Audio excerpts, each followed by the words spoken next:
We're just gonna stand and watch. You are a true warrior and worthy of respect. Oh, that was nice of you.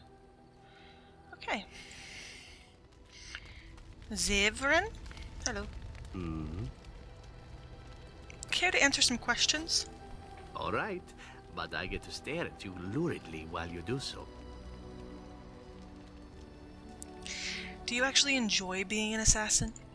And why not? There are many things to enjoy about being a crow in Antiva. You are respected, you are feared, the authorities go out of their way to overlook your trespasses, even the rewards are nothing to turn your nose up at. As for the killing part, well, some people simply need assassinating. Or do you disagree? No, you're probably right. I often find myself the instrument of fate, ending these lives for one necessity or another. I console myself with the notion that most of them had it coming. As far as enjoying the act of killing itself, why not? There is a certain artistry to the deed, the pleasure of sinking your blade into their flesh and knowing that their life is in your hands. I don't take any pleasure in killing. It is not pleasure per se, nothing sexual. It is more a sense of satisfaction, a feeling of power. Does that make sense? No matter. There are many things I did not enjoy about being a crow, of course. Having no choice, being treated as an expendable commodity, the rules, oh, so many rules. But simply being an assassin, I like it just fine. I will continue to do it if I can, even if I am not a crow. Honestly, could you picture me doing something else?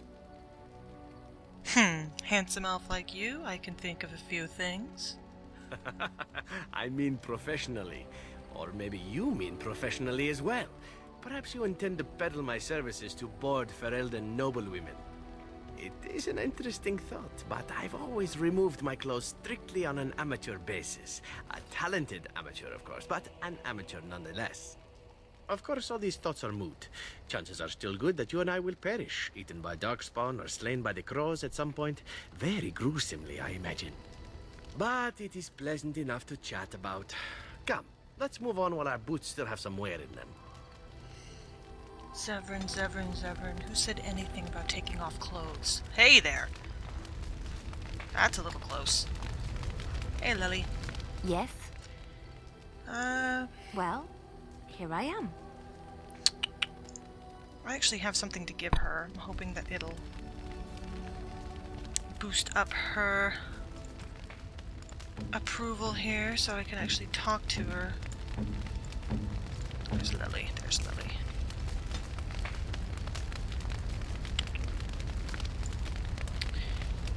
We'll go ahead and do the Chantry Amulet. That's a wonderful thought. I don't know what to say.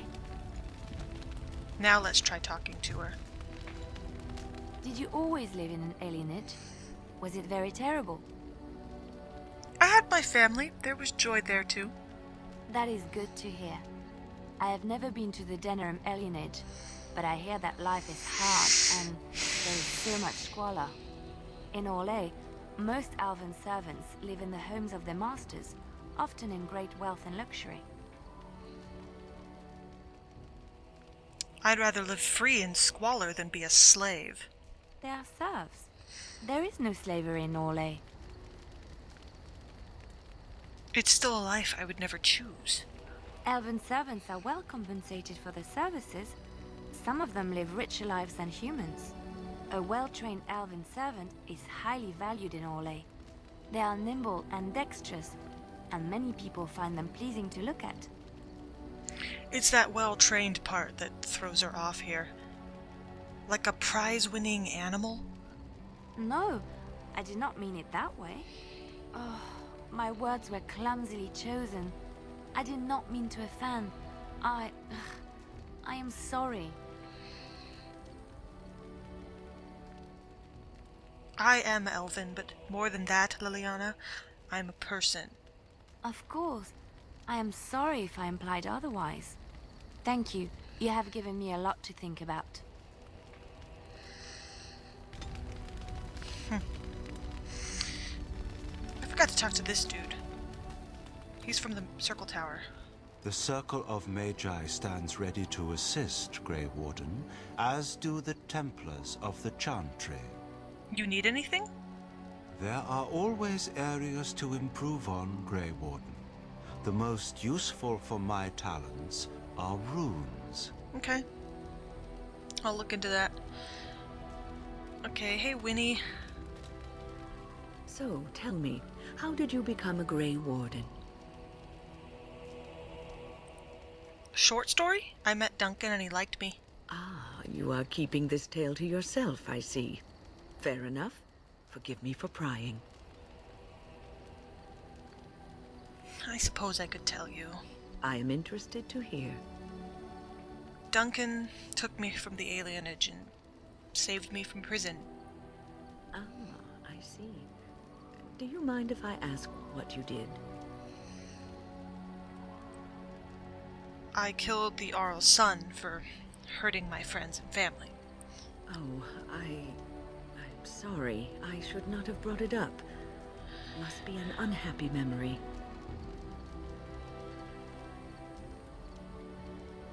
Bastard deserved it. I'd kill him all over again if I could.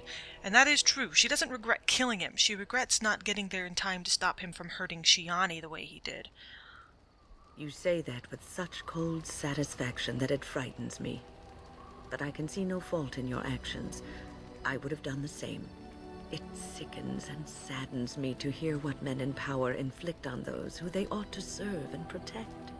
I have heard stories that some Templars who hunt Maleficarum do not end the hunt with a clean death, that they subject the victim to countless abuses and indignities before they finish it. But this is just rumor. Regardless of what happened in your past, I am glad you found a place for the vengeance, as I'm sure you are too. I just hope I can show the strength Duncan saw in me.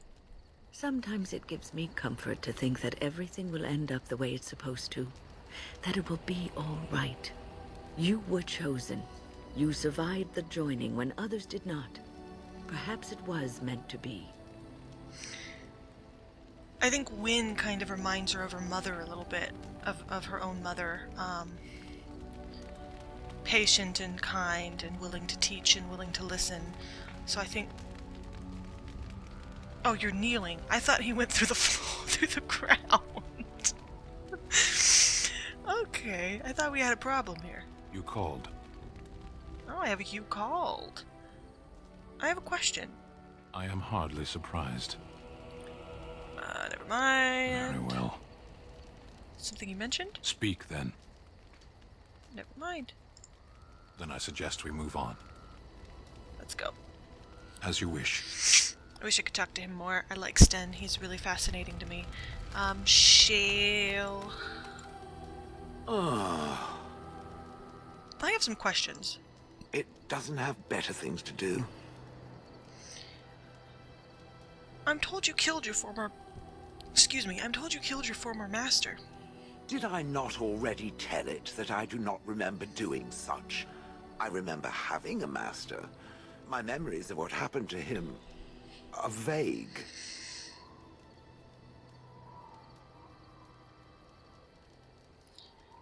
Vague, but not non-existent. Clever and true. Oh, very well.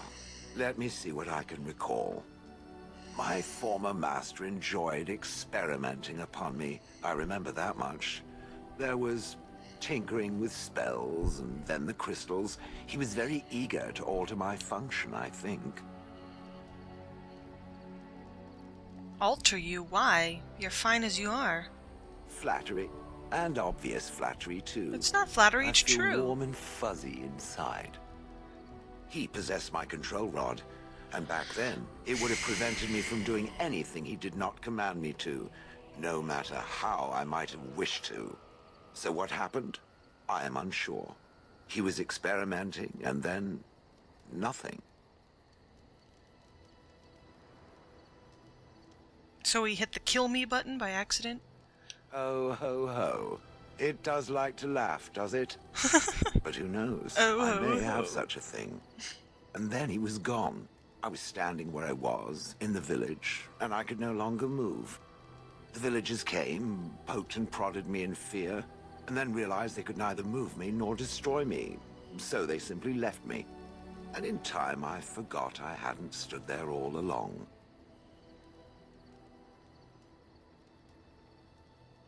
That must have been terrible. I'm sorry. In fact, at first, I found it more of a relief. For so many years, I'd had to leap to that little toadstool's every command. Get this, pick up that, put it down, pick it up again. The gall! At first, I'd hoped he'd simply decided to leave me there paralyzed. An acceptable trade-off. After years passed, I simply stopped caring.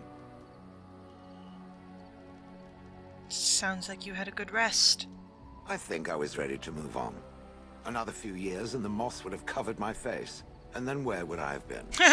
Whatever the mage did seemed to render the control rod useless, for which I should be thankful, yes? And provided it doesn't decide to copy his experiments, not that I would allow it, it is nothing to fear from me. Much. Sounds good to me. The things that it fights, and it fights things often, that is a different story. Let us get back to the walking and the fighting. My stone is beginning to itch again. Oh, cool. 12 approval from Shale. Sweet hot damn. Aw, Shale's warm toward me. Let's see, I have something for Shale. I can't remember if it is... Large clear lightning crystal.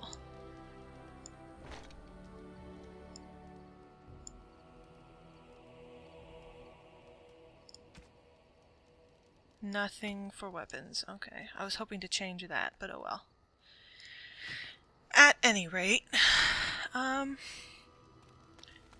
that's left is Alistair. Maeve has a question for Alistair, but I'm not sure she knows how she wants to approach this subject.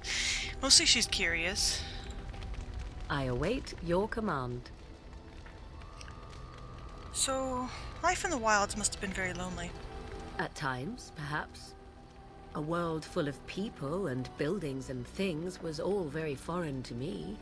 If I wished companionship, I ran with the wolves and flew with the birds. If I spoke, 'twas to the trees. That actually sounds wonderful.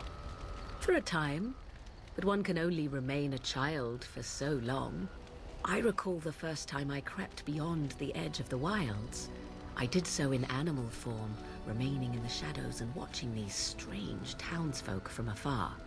I happened upon a noblewoman by her carriage, adorned in sparkling garments the likes of which I had never before seen. I was dazzled. This, to me, seemed what true wealth and beauty must be. I snuck up behind her and stole a hand mirror from the carriage. 'Twas encrusted in gold and crystalline gemstones, and I hugged it to my chest with delight as I sped back to the wilds. I can't imagine Flemeth was pleased about that. She was not. Flemeth was furious with me.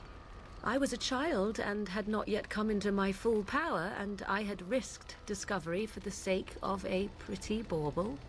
To teach me a lesson, Flemeth took the mirror and smashed it upon the ground. I was heartbroken. But you were just a child. And a foolish one. Flemeth was right to break me of my fascination. Beauty and love are fleeting and have no meaning. Survival has meaning. Power has meaning. Without those lessons, I would not be here today, as difficult as they might have been. They, made you stronger, didn't they? They did indeed. To return to your original question, perhaps my time in the wilds was indeed lonely, but such was how it had to be. I find myself at times wondering what might have become of the girl with the beautiful golden mirror, but such fantasies have no place amidst reality. God damn it, Morrigan, why you gotta make Maeve like you? Oh wow, I got a lot more approval with her than I thought. Alright, so Maeve has a question for Al, and she's just gonna ask him. Because she's curious. Something on your mind? I have some questions. Of course. So if you were raised in the Chantry, you never... Never what? Had a good pair of shoes? You know what I mean. I'm not sure I do. Have I never seen a basilisk? Ate jellied ham? Have I never licked a lamppost in winter? Well, now you're making fun of me. Make fun of you, dear lady. Perish the thought. Well, tell me, have you ever licked a lamppost in winter? That's not what I meant, and you know it. Oh, so that's what we're talking about. I admit I've never had a woman just come out and ask me like this, that's for sure. Now she's embarrassed. I myself never had the pleasure. Not that I haven't thought about it, of course. But, you know. Because she really does think he's making fun of her. So you've never had the opportunity? Well, living in the Chantry is not exactly a life for rambunctious boys. They taught me to be a gentleman, especially in the presence of beautiful women such as yourself. That's not so bad, is it? You think I'm beautiful? Did I say beautiful? Do you have any particular opinion on my saying that? I might like hearing it from you. Then I'll have to think of something more provocative next time, won't I? Until then, we should get underway, no? I have many tearful nights in my tent to contemplate, after all. She was genuinely curious, because she's never met anybody who is, like, raised in the Chantry, and she's always kind of wondered, and now she doesn't know what to think. Now she's embarrassed and a little mortified, flabbergasted, and unsure. What does she do now?